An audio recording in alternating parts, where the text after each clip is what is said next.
नमस्कार, कप्पीज रेसिपीजमध्ये आपलं स्वागत आहे। याआधी मी ज्वारीच्या पिठाचं थालीपीठ करून दाखवलं होतं। आता मी भाजणीच्या पिठाचं थालीपीठ करून दाखवणार आहे। त्यासाठी लागणारी भाजणी आता कशी करायची ते मी तुम्हाला दाखवते। त्यासाठी मी इथे 50 ग्रॅम तुरीची डाळ घेतली, म्हणजे ह्या कपानी पाव कप आहे तो, त्या कपानी 1 कप घेतली आहे तुरीची डाळ। आणि ती तुरीची डाळ आपण खमंग भाजून घ्यायची आणि ती भाजून झाल्यानंतर अशी जाळीमध्ये काढून घ्यायची। जाळीमध्ये काढण्याचं कारण म्हणजे त्या भाजलेल्या धान्याला वाफ सुटून पाणी नाही सुटणार। आता इथे मी उडदाची डाळ घेतली, उडदाची डाळ सुद्धा पाव कप घेते, म्हणजे 50 ग्रॅम उडदाची डाळ आहे। ती सुद्धा अशी खमंग भाजून घ्यायची। ती भाजून झाल्यावर ती सुद्धा काढून घ्यायची। त्यानंतर आपण अख्खा मसूर घेणार आहे। अख्खा मसूर सुद्धा आपण पाव कप घेतलेला आहे, म्हणजे 50 ग्रॅम, या कपाने 1 कप घेतलेला आहे। इथे अख्खा मसूर भाजून झालेला आहे। त्याच्यानंतर मी मटकी घेते भाजायला। मटकी इथे 100 ग्रॅम घेतली आहे, हा अर्धा कप आहे। ह्या मापाने 1 कप आपण मटकी घेतली आहे। अशाच प्रकारे पुढील सगळे कडधान्य त्याच मापाने घ्यायचे। आता त्यानंतर मी इथे पांढरे वाटाणे घालते। पांढरे वाटाणे सुद्धा व्यवस्थित भाजून घ्यायचे। पांढरे वाटाणे झाल्यानंतर आपण हिरवे वाटाणे भाजून घ्यायचे।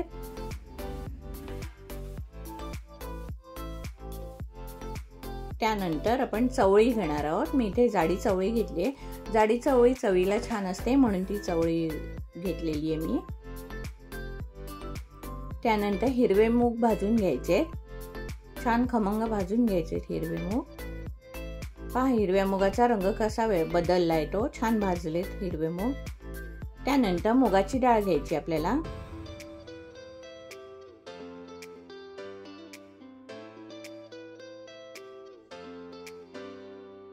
नंतर चणे घेते मी भाजायला। चणे म्हणजे हरभरे आहेत हे, ते व्यवस्थित भाजून घ्यायचे। नंतर चण्याची डाळ घ्यायची। हे सगळं साहित्य आपल्याला 100 ग्रॅम घ्यायचे।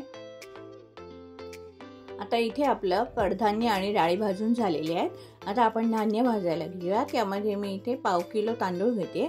मी तांदूळ न धुता घेतले, ते स्वच्छ फडक्याला मी पुसून घेतलेले आहेत तांदूळ। आपले तांदूळ सुद्धा भाजून झाले। त्यानंतर आपण बाजरी भाजायला घेणार आहे। ती बाजरी सुद्धा मी पाव किलो घेतली आहे। छान खमंग भाजून घ्यायची आहे बाजरी।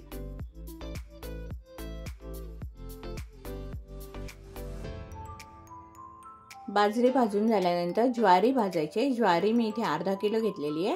ही पहा ज्वारी किती छान भाजली जाते आणि ज्वारी फुटून त्याच्या लाया तयार होत आहेत। ते पाहून मला असं झालं ना, कधी एकदा माझी भाजणी तयार होते आणि मी पॉपकॉर्न करून खाते। आता हे पहा मी इथे गहू घेतलेत। हे गहू 1 किलो आहेत। गहू भाजायला बराच वेळ लागतो। हे पहा गहू भाजून झालेले आहेत, त्याचे दाणे सुद्धा असे फुटायला लागलेले आहेत। आता त्यानंतर आपण मसाले भाजायला घेऊया। मसाले म्हणजे जिरं घेतले मी इथे, जिरं 100 ग्रॅम घेतले। त्यानंतर धणे घेतलेत भाजायला। धणे 50 ग्रॅम घेतलेत मी इथे आणि ते व्यवस्थित भाजून घ्यायचेत आपण।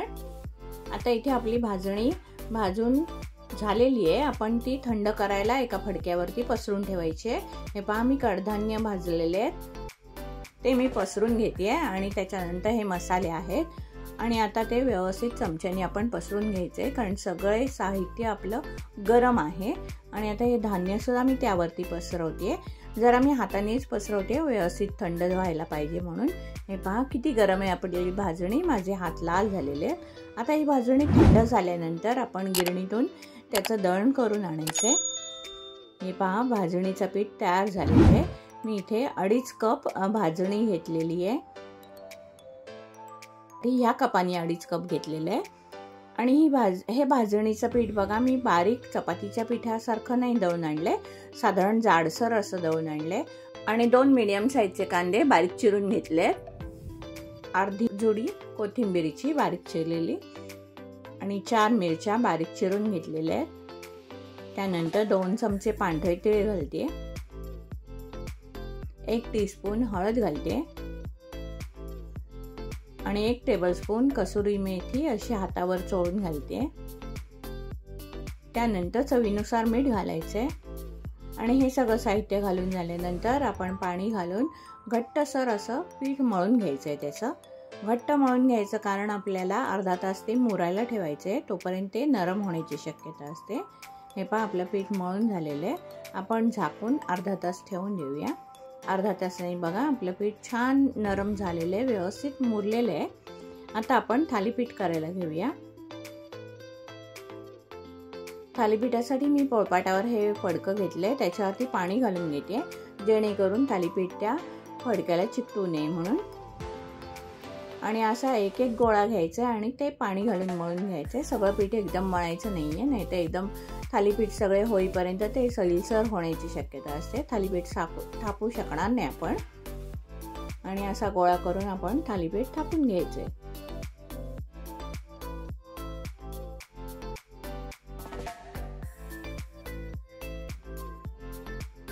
हे पहा थालीपीठ थापून झालेलं आहे। आता थापून झाल्यानंतर आपण त्या थालीपीठावरती असे 2-3 भोकं पाडायचे आहेत। भोकं पाडण्याचं कारण म्हणजे आपण तेल त्यावर घालतो, ते तेल थालीपीठामध्ये मुरलं पाहिजे आणि मधून ते शिजलं गेलं पाहिजे। आपण आता तव्यावर थालीपीठ घालून घेतलंय, त्याच्या भोवती तेल सोडूया आणि ते जे होल केले होते त्या होलमध्ये सुद्धा आपण तेल सोडून त्याच्यावरती झाकण घालून 2 मिनिटासाठी ठेवून देऊया। 2 मिनिटांनी झाकण काढून बघायचे आणि व्यवस्थित सुरुवातीला तव्यापासून थालीपीठ असं वेगळं करून घ्यायचे आणि सगळ्या बाजूंनी असं तेल पसरवून घ्यायचं त्याच्यावरती आणि परतून आपण थालीपीठ छानपैकी भाजून घ्यायचे।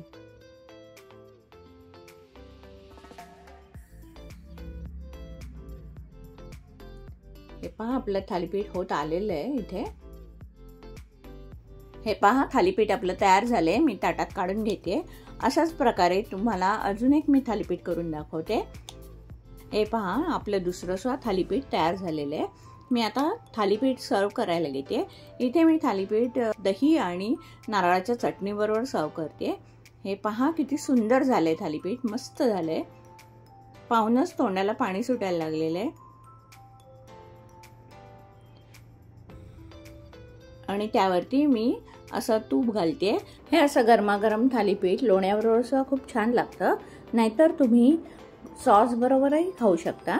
चला तर मग कशी वाटली ही भाजणीच्या थालीपीठाची रेसिपी आवडली असेल तर रेसिपीला लाईक करा, शेअर करा आणि माझ्या चॅनलला सबस्क्राईब करायला विसरू नका। धन्यवाद।